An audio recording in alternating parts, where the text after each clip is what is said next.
Hello and welcome to Zookeeping 101. This is the Zookeeper podcast where we take you behind the scenes talking to professionals in the industry about their stories, words of wisdom and journey so far to get to where they are today, really showing you what it takes to be a zookeeper. All views throughout the podcast shared are of those speaking alone and in no way reflect the collections they work for. So please come along for the journey, enjoy the ride and thank you for listening. Hello and welcome to Zookeeping 101. My name's James Dennis, I'm your presenter, and today we're talking all things leaders within the industry, and who better to talk to than John Minion. Welcome, John, to the show. Hi, good to meet you, James. Really great to meet you too. Now, if you want to introduce to all our lovely listeners exactly who you are, where you come from, and what title you hold. Of course. John Minion, I'm the CEO and one of the founder directors of Yorkshire Wildlife Park. Truly amazing. Now, that leads perfectly to no one simply rolls into a position. No one's that lucky. Everyone generally will build and have those stories, those journey moments, those true stepping stones behind getting into the industry and building their way through it to the position they're in. Do you have them, John? Do you have those key moments from getting into the industry to the position you are in today? Of course, and a bit of a zookeeper's dream so far as, there's so many zookeepers there that probably dream of owning, operating their own zoo at some point. And I've pretty much done that right from the beginning to being CEO now to one of the largest zoos in the UK. So it's certainly been a really crazy journey. And did I think as a child I was going to be operating a zoo? Possibly not. I mean, certainly always really passionate about animals, as most of us are. But I do have one really, really strong memory, and that's a memory of, people remember, Windsor Safari Park and Winnie the killer whale. And I can remember seeing Winnie, and even at that point, seeing a killer whale in such a small pool, it bothered me, and I was probably only 5 years of age at the time. But that's probably my first memory where I really thought, I want to do something with animals. Not quite sure what I was going to do with animals, but I was totally inspired and certainly really, really focused about welfare and making a difference, even at that age when I was so young. Oh, that's truly amazing, John. What a great journey. And obviously that continues today. And I guess the listeners and myself are very intrigued to know, obviously your journey is very intertwined with Yorkshire's. How did that even come about? How is that a thing? I'll go back probably to the very beginning, and I apologise, this might be a little bit of a long story, but age of 18, been working out in Mallorca for the summer, came back, was supposed to go to university, looking for a job, and a few people listening will know a lady called Debbie Porter, who used to work at Woburn Safari Park, and I've been friends with her for many years. And I gave her a bell and I said, Deb, I'm looking for a job just for a few months, and should I, come down the wildlife park and see if you can get a job. No interview whatsoever. Phoned them up pretty much the following day, turned up, started working in what was called Pets Corner at the time. In fact, one of the first things I did was hand rear a lion cub called Nala. Got to work with penguins and a few other cool species at that moment. Now, I was supposed to go to uni. Clearly I didn't. I got totally hooked. Suddenly I found where I wanted to be. I wanted to be in a zoo. I wanted to be with animals. I wanted to work with these most amazing species. And then I got offered probably one of the dream jobs to work with elephants. Wow. That was kind of really opening up something again to me, and the opportunity to be working that closely with an animal and training an animal and building that connection up with an animal. And that was me. And then for the next 13 years, worked at Woburn Safari Park, primarily with the elephants, and got to travel the world. In fact, at the time I got my Arctic license, and Woburn Safari Park, Christian Salvin, we built a specifically designed lorry for moving elephants. So I had the opportunity of moving elephants around Europe, moved elephants from Longley to France, and elephants from Port Lim, and all various other stories. And then even got to go to India and brought Noor Jahan back from India, who then ended up at Twycross. So it was an amazing time, and so many opportunities were given. And I guess that kind of gave me the confidence that I have today. Bearing in mind, I was 21 on my own, and with a guy called Neil Williams who worked at Twycross, and the pair of us were sat on a flatbed lorry driving across India with a 2.5-year-old calf in a crate. It was a flat back, open back lorry, 2.5 days on the road, no telephones at that point, no way of contacting anybody. And I'm thinking, probably when I look at the kind of 21-year-olds who've got working for me now, I can't imagine many of them really going out and doing that. It was a really good grounding, and it certainly gave me a lot of confidence and made me realize probably, the world is my oyster, and anything I want to do is absolutely achievable. Now, over that time, Cheryl Williams, who's one of the founder director, and she was marketing manager for Waveney Estate. So that included the safari park, the Abbey, the golf course. So Cheryl had a wealth of knowledge on marketing, and importantly, a wealth of knowledge on animals as well. So between the pair of us, it worked pretty well. The idea of setting up a zoo, I had the animal expertise, Cheryl had the marketing expertise, and we were good friends. In fact, there's probably a little bit more to this story, and that is the fact that both Cheryl and I had horses, kept horses together, and where we kept the horses, the yard was on a lease, and the lease was going to run out. So we were desperately looking for somewhere else to keep our horses while working. Cheryl was working at Waven. In fact, Cheryl found the story in the Horse and Hound. I was riding a horse. She came over to me and said, there's this advert story about a farm attraction with a large riding school, which is up for sale. She said, I know it's really out of the box, but what do you reckon? Do you reckon maybe that's something we could look at doing? I had nothing to lose at that point. I was 32, I think, and thought, well, come on, let's go have a look at it. Let's drive up the motorway. Let's go see what's up there. We had no ambition at that point to open a big zoological attraction. This was going to be way of life, perhaps a small farm park type attraction, have the horses.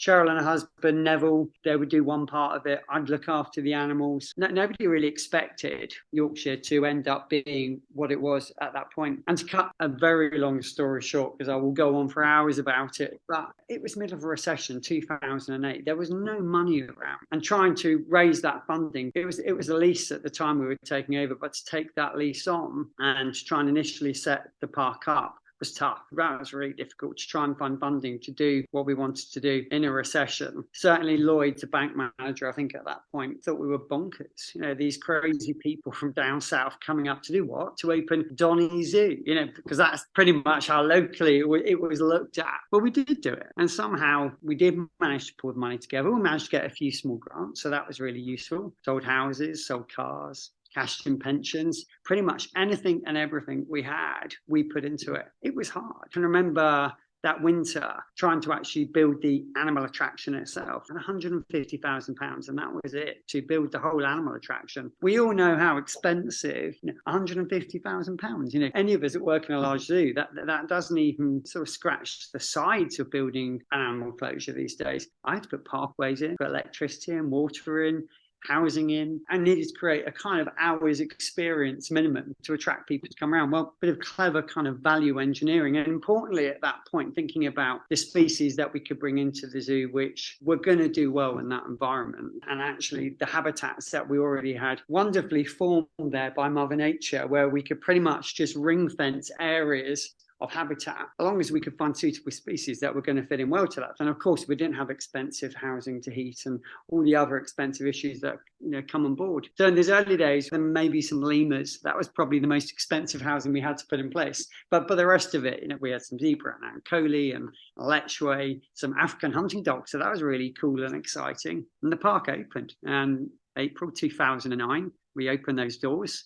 And how exciting was that? Suddenly we built a zoo. Wow, this is crazy. And Justin Fletcher, Mr. Tumble, very kindly came and opened the doors. And if my memory serves me correctly, about 500 people turned up on that day. And that was, wow, way beyond what we expected. And the rest of the season happened, and we were around 65,000 people came through the doors. It felt pretty good, from a standing start. Cheryl had the tiniest marketing budget, and we'd invested probably the best part of in total about 350 grand into this site. And 65,000 people came through. Beginning of August, Matt Ford, and I'm sure quite a few of your listeners will have heard from, called me and said, John, I've heard you've opened a zoo up north. Now, there's some lions in Romania in some terrible conditions. What do you think about holding lions? And I'm thinking, how can we do this? How can we go and potentially rescue 13 lions from Romania and build an enclosure? That's going to cost a fortune. But I guess coming back to what I was talking earlier and my passion for welfare and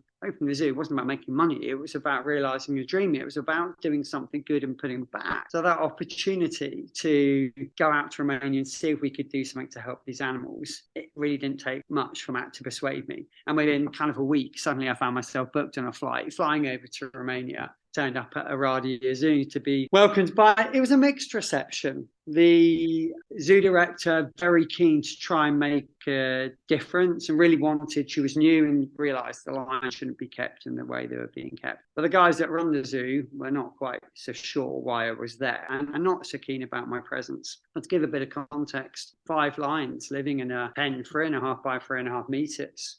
It's just, 3.5 by 3.5 meters, that's the size of a stable. Those lions couldn't even move away from each other. They were touching each other at all times. Most of the pens, the padlocks were welded shut, so you couldn't actually get in there. The only way the keepers could do anything to clean those pens down was to hose them down. So the lions all had most horrendous open ulcerated sores on their feet, of course, where they were walking in urine and feces all day. Lived on white chicken because that's all they could feed them, that's all they could afford. And bear in mind, actually, the keepers there that were looking after those lions were half the time not even getting paid, and they were going out and buying that chicken just to feed those lions with their own money. They were doing what they could to make a difference. But accelerate forward. News of the World, very kind at the time, ran a big campaign for us. I think it was headline, Lions to Die in Romanian hellhole, something along those lines. At that point, the Romanians were not very happy about that story, clearly, because it put them in bad media light.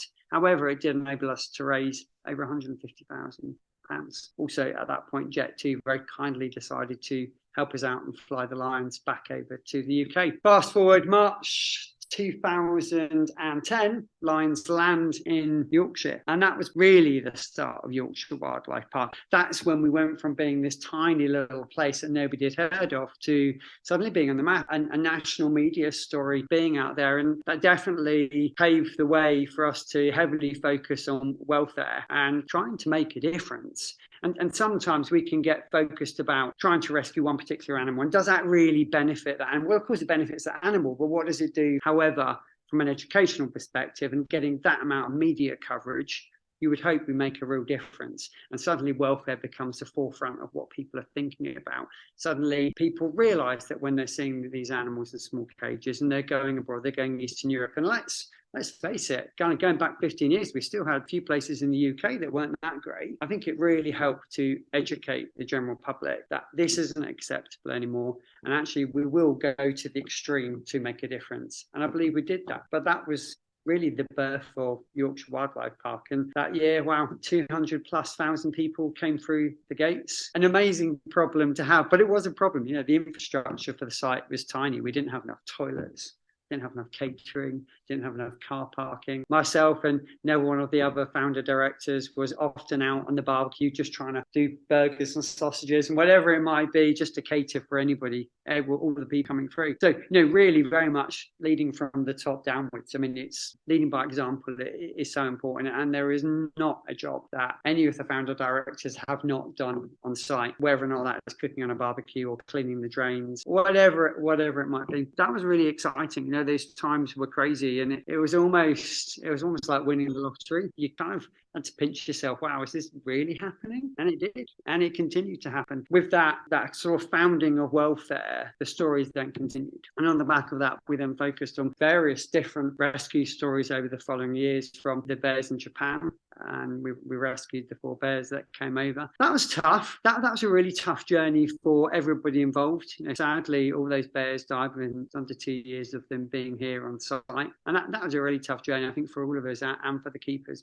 And your question at that point, was that the right thing to do? But you know what? It was the right thing to do. And as much as those bears didn't get another 10 years of happiness living in Yorkshire, they did die on a dry bed and out of pain and with full tummies. And that enables me to sleep at night. The lions, however, 10 years on, and we still got some of the youngsters. They're all a bit older now, and they've got a few ailments, and of course they weren't kept that great in the early days, and they've got a few problems, but we've still got quite a few of them left and still enjoying life. And that probably then leads us on to polar bears, which of course is what Yorkshire has been most famous for. And that whole story started really with Youppi. Probably most people have heard of Youppi, who was out in Morelia Zoo, probably one of the most famous polar bears that appeared everywhere.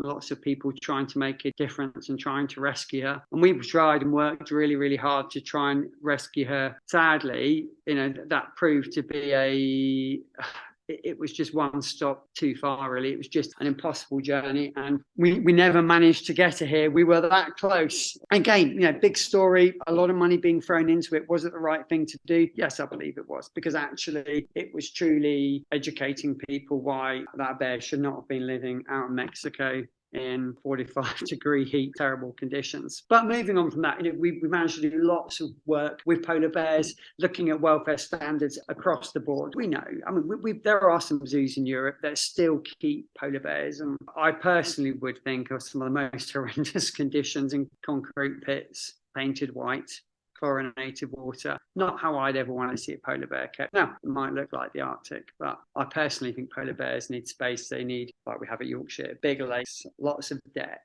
natural surroundings, as natural surroundings as we can give them, and a natural environment. And I believe with the likes of Highland Wildlife Park and what we've done at Yorkshire, we really made a difference. That has all been, again, welfare driven, just purely because that's a passion of ours and where we want to make a difference. And I know I've spoken lots about welfare, and it's not just all about welfare.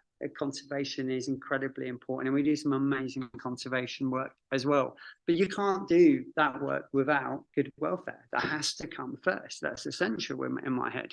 And there have been zoos over years, and that perhaps haven't had that first, and that has been incredibly important.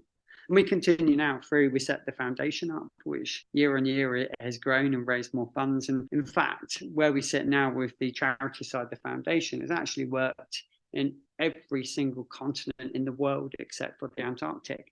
And I think that's quite impressive for a fairly new charity in its early days to achieve so much good work. And whether or not that's been from the rehabilitation of tiger, or even helping towards working with the IUCN and sponsoring a document on climate change and research into climate change. So from different extremes of animal welfare to conservation stories right through to climate change. And let's be honest, probably that's the big object here, is climate change. That's the one thing if we can make a difference, is going to protect all of us and all our wonderful species throughout the world. So Yorkshire has been a fun journey so far, and the journey continues. What a truly amazing experience to be part of, and you're very much living the dream for us all, something we all would love to be able to do, and you're very much doing it and living it day by day. So no, some cracking words. Now, the next part then, John, do you have any advice from those experiences through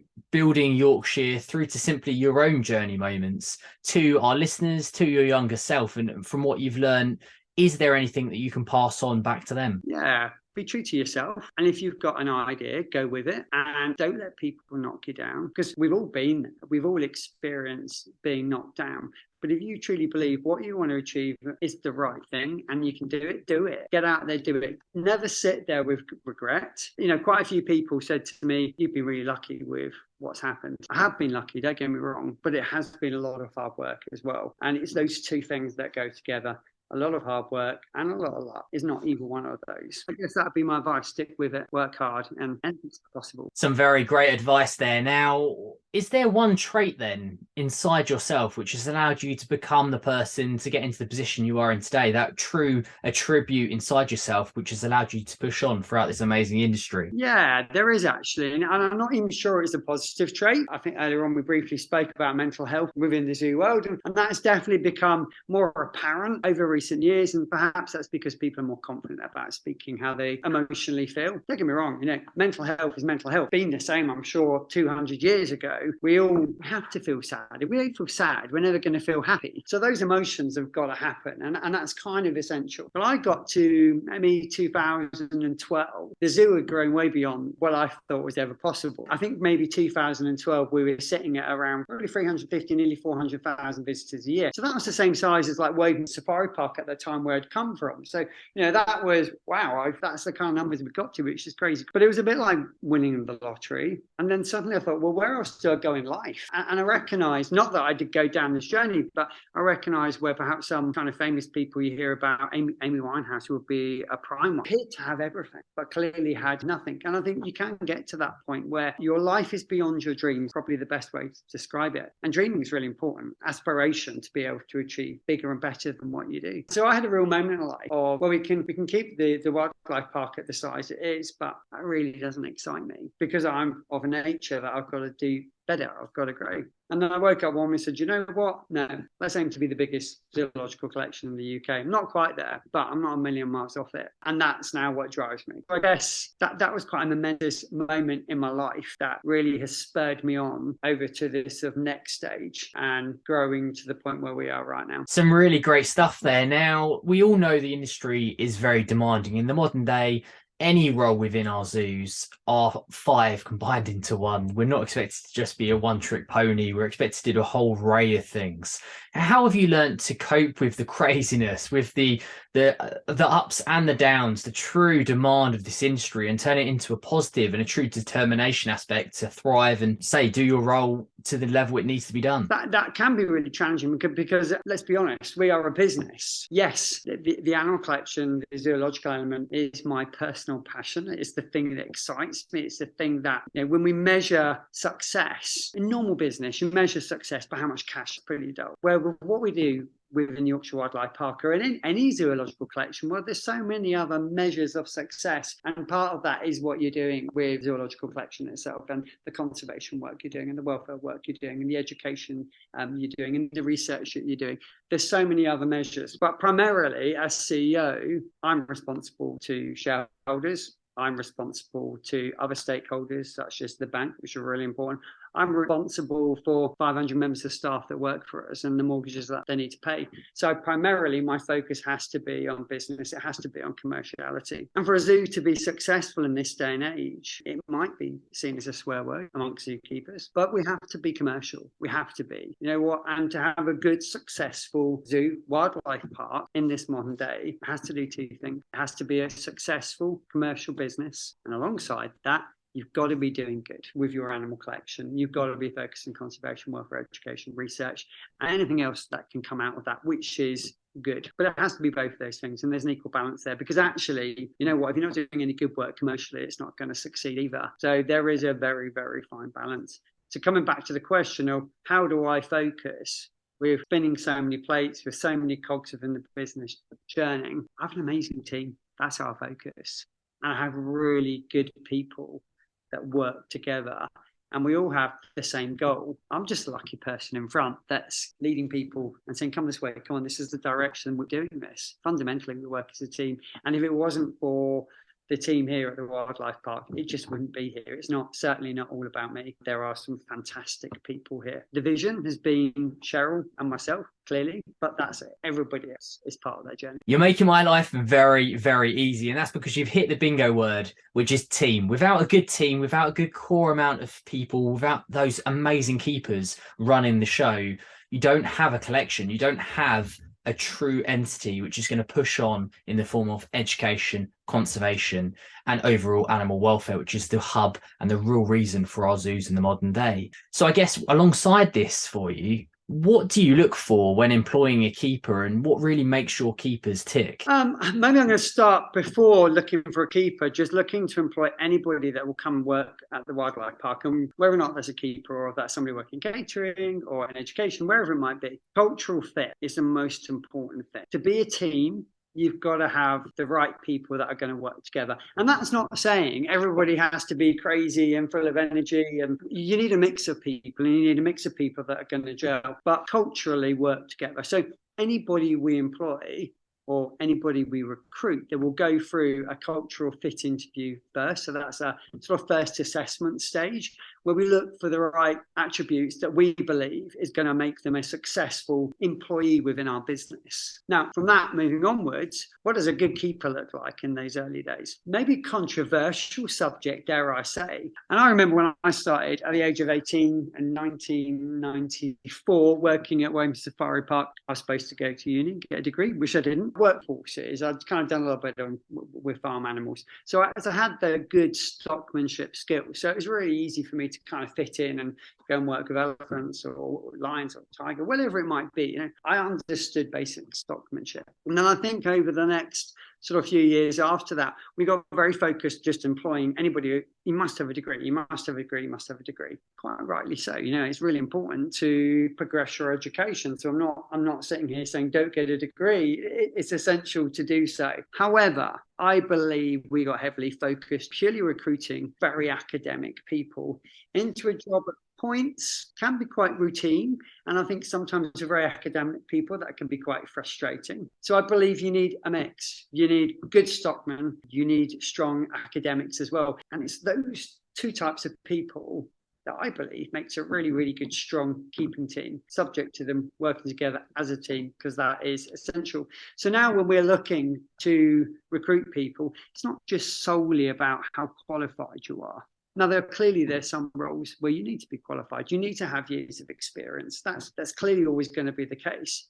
But if we can bring in keepers at that lower level, some that don't have a degree but have good stockmanship skills, well, I'm really keen to do that as well, because I think that's essential. I think it's not always 100% necessary. So we're looking for a mix. We're looking for people who we believe are going to fit into our culture. They're going to work hard. That's pretty evident. If they fit into our culture, of course, they work hard. And importantly, they probably understand what our vision is, why we're successful. That comes back to, again, of the commercial side of the business is really important, because we're not doing that. We're not going to have the money to do the good stuff that we do with our animals. So they've got to buy into that. That's essential. And then they're either a good stockman or they are somebody who's got a degree and a good academic. Ideally, we've got both, all in the one person. And that's amazing we can do that, but that's not always the case. Totally. And I guess to add on to that, is there anything else that someone listening who's looking to get that job, get their foot in the door, or simply move from job to job can add to that CV, can add to their skill set? I guess you could argue to put a little gold star on that CV to make them shine a bit brighter in whatever skill set you see fit. Is there anything out there that they can do? No, that's a really good question. And I'd like to be able to answer that really, really easily. Of course, it's challenging. Every animal keeper job we put out, 200, 250 applicants, something along those lines. We recognise it. It's really, really difficult, isn't it, to be able to get your CV seen amongst a whole pile of other people who are equally just as strong. So what really stands out? What makes a difference? I don't think I actually give you a really, really clear answer on this, because I just don't actually think there is one, apart from thinking outside the box, coming up with a clever way of putting your CV in front of people, which makes people think, I want to read that. Instead of just skimming through that massive pile, they want to read it. One thing, people often don't do is read what the job criteria is and look at the key points in that job criteria and make sure in your job application and your CV, those elements jump out very, very clearly. It sounds really simple, but so many people don't do it. They just put the CV in, they put a covering letter, but they don't look at the job description. They don't look at what the organisation is. And there's often key points that they could focus on within that covering letter at least, which makes you as a person reviewing CVs, that ticks a box, that ticks a box. Because all organisations, I'm sure, will be the same as us. They all go through a scoring system, whether or not that CV goes to interview or not. Yeah, some really great words. And I guess to conclude this team section and to really sum it up, looking at your team at Yorkshire, they're all, I'm sure, amazing in their own right separately as individuals. But together as a team, what brings them together as an attribute, as a skill set, as a personality? What is that one thing, that one trait which collectively sums them up in one? I guess that's probably fairly obvious, that we're all striving for the same thing and we're all passionate about what we do and we all want to see a successful zoological collection doing good. Absolutely. Passion is a massive thing in this industry, needed throughout all collections. So it's great to hear it's at your end and your team is very much leading the way on this. Now, the next question I've got for you, and more importantly, the section of this podcast, is called The Big Questions. It's a part of this podcast where we tackle some of the larger questions from the industry, very much unanswered. So we'll give it a go and see how we get on. Now, the first question I've got for you takes us to America. It takes us to a demographic survey done of their keeping teams and, more importantly, the leaving ages of these keepers. Now, it comes out around the early 30s, and that's something roughly replicated over here in the UK. That could be due to simply us being viewed as labour over a trade. It could be simply at 30 you start analysing your general life choices, thinking about mortgages, families, and simply the pay and the quality of the pay. So I guess putting this all together, and the question I've got for you, John, is what do you feel we can do to hopefully safeguard our keeping staff in the future? Do you see this ever changing? And what else can we do to hopefully protect this? Yeah, I mean, I think, James, it clearly is happening, and I think we see it across the industry. That it's challenging, isn't it? I think so many keepers, before you're a keeper and you're a child, your aspiration is to be a zookeeper. You want to work with animals and you work incredibly hard. It's really tough to get into the industry because of those 250 applicants in that pile as well. You suddenly get your dream job. Wow, this is amazing. But it's perhaps not quite what you thought it was going to be. And then you get stuck in this situation. There's only so much promotion within the industry. And often I see people that are, dare I say it, they're almost too good. They get to a point there is no promotion, that there is nowhere else for them to go, because you've probably got one or two or maybe three very, very senior roles.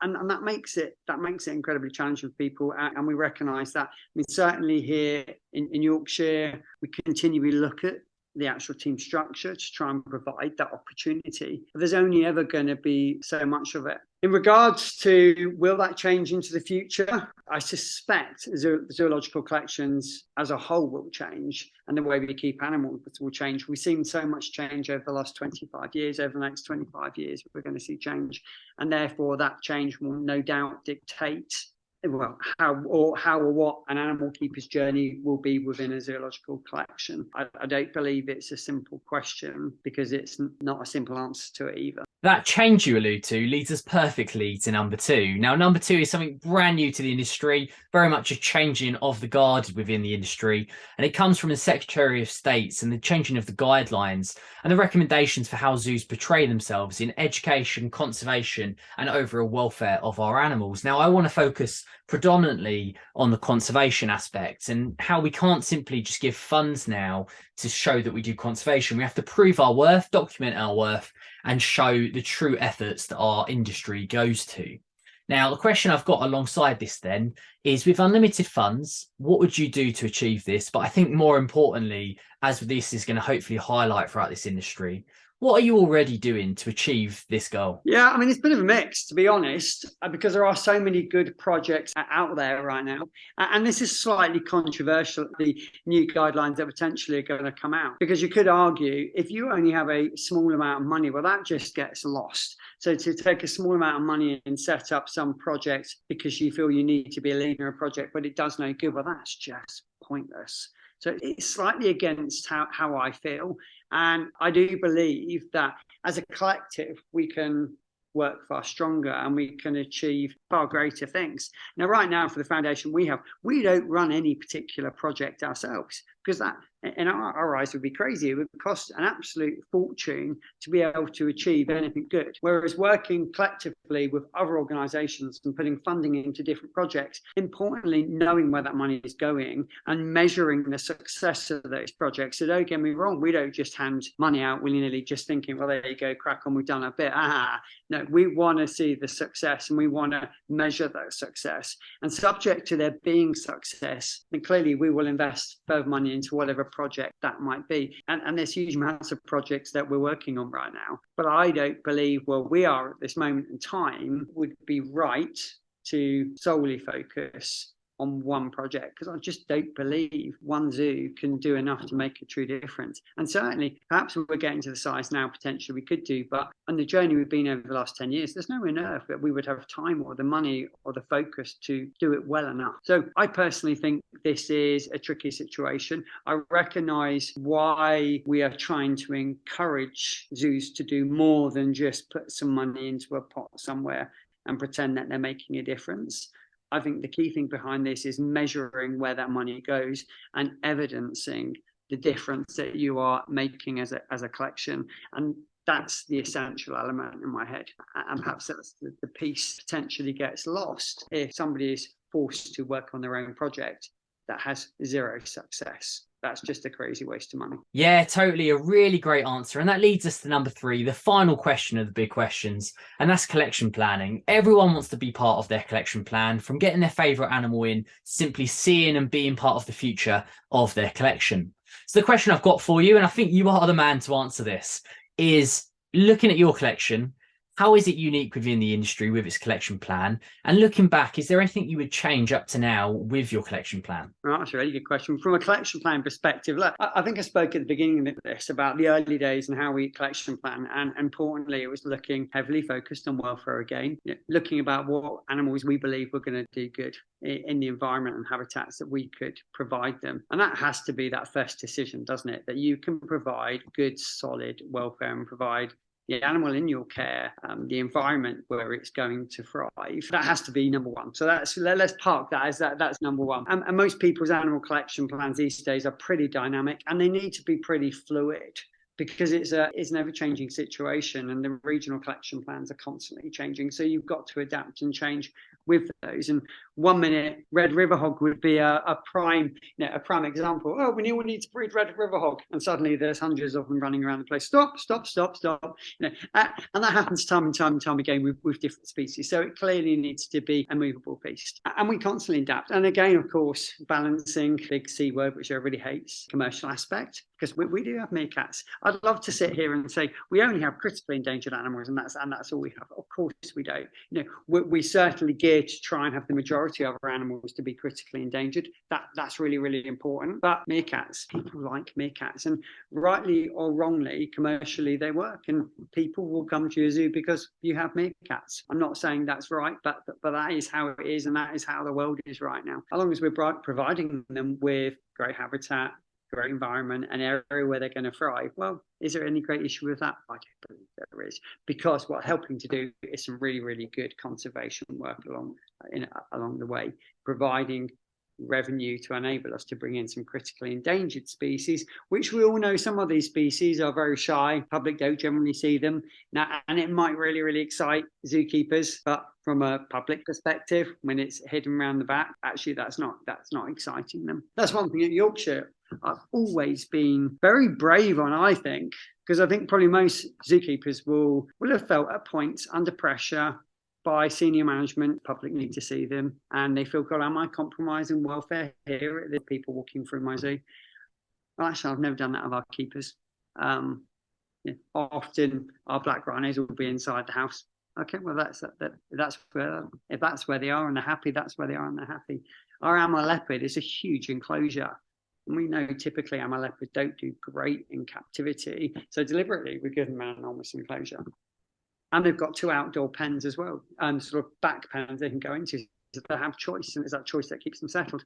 Now, we could force them out into the big enclosure and see them stressed and pacing up and down. Nobody wants to see that. So I'd rather them not be seen. If they want to go out the back, they want to hide in the bushes, they want to be wherever they want to be, let them be. And what we need to do is educate our public when they come in. If you do see an Amur leopard, it's one of the most critically endangered carnivores in the world. And how lucky are you that you've been able to see it? And then it becomes a really exciting thing. And not only are you seeing this most critically endangered carnivore, you're seeing it content and happy. That's got to be exciting for people. So collection planning is complex because of all of those various different reasons. And importantly, myself as a senior manager within a zoo, I want to see that our animals are happy and relaxed and people see them in a good environment. Mistakes, coming back to a very early question, anything I would change along the journey? There isn't anything I would change. And the reason I say that is because you learn by your decisions. And this is something else that probably also answers the question you asked me earlier about, is there any advice for zookeepers? Make a decision. That is probably a really important piece of advice. If you don't ever make a decision, you're never going to be wrong, you're never going to be right. And therefore, coming to the collection planning, yes, I made decisions, and there might be some that think, oh, okay, well, perhaps that wasn't the best thing. We've learned from that and we've moved on. So therefore, it was the right decision at that moment in time, because we wouldn't be where we are today.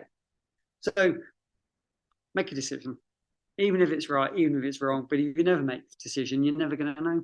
Yeah, for sure. And exactly like you say, there was a few of us obviously up with yourselves for ABWAC earlier this year. And you're exactly right.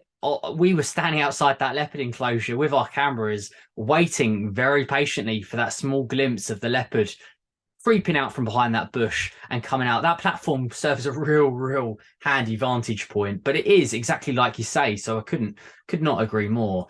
Now, you'll be happy to know you've conquered those big questions. We've made it through and we're on to the final part of this podcast. It's called the quick fire rounds. It could go really quickly or it could erupt into a whole wealth of knowledge. So we'll see what happens. But number one, what is your favorite animal? Good one. I actually don't have a favorite animal, but there are animals that intrigue me for different reasons. But I guess because elephants was the beginning, I have to say elephants. But then that's going to bring on the next question, which are you ever going to get elephants to Yorkshire? Which is a big question, isn't it? I thought you were going to give me an exclusive then. Okay, well, number two then. What is the best side of the industry? Oh God, it's the people. It's the people. It's the people that are amazing. How passionate people are, working long hours for not the best money in tough environments sometimes, but they're so passionate and truly want to make a difference. God, it's the people. Amazing. Wouldn't want to work in any other industry. Yeah, I could not agree more. Now, to flip that question around then, is there anything you would improve within the industry? Oh, yeah, there's lots we need to improve. And I don't mean that in a negative way. I think the industry, whatever you want to call it, the zoological collections, wildlife park, have improved no end over recent times. We've more educated, we've become smarter. We truly have made some huge differences, but it's still not enough. We still have to review what we do. I still believe we should be doing far better than what we currently do. But that can't be achieved overnight, and that takes time. And one of those key things is education, and it's educating not only us within the industry, but educating the general public as well. Once that education's in place, then change can happen. But as we know, education takes a long time. So there's nothing I'm going to sit here specifically and say that's wrong in the zoo industry. I think there's some amazing work that so many zoos do, and constantly we're pushing the boundaries. Yeah, for sure. I think that is the whole industry put together, though, pushing forward as a collective, and we will succeed as a collective. Now, the next one then for you, and I don't think this is a quick fire, what is your top tip for mental health and well-being? Have a dream, focus on the dream, focus on something that keeps you happy. And you know what, that dream can be really small, doesn't need to be a big dream. When you're there in your lion house, wherever you're working, you're mucking out, you're a bright person, your brain's on tick over, focus on the holiday you've just booked, or focus on, I don't know, the new car you're going to buy, or focus on the new wallpaper you're going to put on your bedroom wall, whatever it might be. But focus on things that make you happy, and don't be scared of being sad, because sad is pretty normal. And if we're sad, we experience happy. And don't be worried about being anxious. You know, anxiety is, I hear this all the time. I know I suffer from anxiety, my anxiety this, my anxiety that. I get anxiety, because I'm a human being. I get anxious about stuff. I do it. And you know, when that zebra is running across the plains with a lion chasing it, trust me, it's feeling pretty anxious. You know, that anxiety is pumping through its body. So that's pretty normal. So don't ever be scared of being anxious, being sad, because they are normal human feelings. But focus on being happy and dream. Yeah, some really great advice there. Now, this next one could take you absolutely anywhere, and that is, what zoo globally would you like to visit and why? Whoa, that's I've been to quite a few, so that's a really big question. And you know what, I'm going to be shocking. What I'm going to say, it's terrible. The zoo I want to go and visit ASAP, because I just haven't been for 20 years, and you're going to be shocked. It's Chester Zoo, and it's just down the road. But it's one of those things that you kind of fly over the world, you go to all these wonderful places, and actually the biggest zoo in the country that's just down the road from me, I've not been to about 20 years. I maybe a little bit sooner than that, but certainly it's been a long time. So that's where I want to go and see it. Yeah, some really great advice there. Now, the next one, we've already touched on it, but I'm going to try you again and see if your answer changes. With your Mystic Cat on, in 20 to 30 years, do you still see zoos doing what they do today, or are they going to change and be different to what we see today? I don't see zoos being the same as they are today, because I think we've seen so much change over the last 25 years. So that if we accelerate at that same rate, there's clearly going to be much more change. I believe we have to become far cleverer about what we're achieving and be far more responsible at what we do. But recognise the fact in this day and age, comes down to that big old C word again, we have to be commercial entities. But there's many ways to be a commercial entity and to make a difference. And isn't necessarily always about showing animals in enclosures within the UK. Yeah, some really great words there. Now, John, we're on that last question. It's one of the biggest of the whole podcast episode. I want you to describe for myself and anyone else listening the whole industry, sum it up for us all in only 3 words. Okay, how would I sum up the industry in 3 words? I mean, it is clearly amazing, inspirational. I guess that's that would be another word that I would describe what we do, and forward thinking. 3 very fitting words to really sum up this episode and to really sum up the whole industry as a whole. From myself and the listeners, John, thank you so much for coming on, sharing your story, sharing your journey and your amazing wealth of knowledge. My pleasure. It's been good fun. Oh, it's really been a true pleasure, and hopefully we'll get you on again very, very soon. Cheers. Thank you very much. You take care. Absolutely. Take care of yourself. Bye. And that concludes this week's episode. What an amazing guest and an amazing time we had.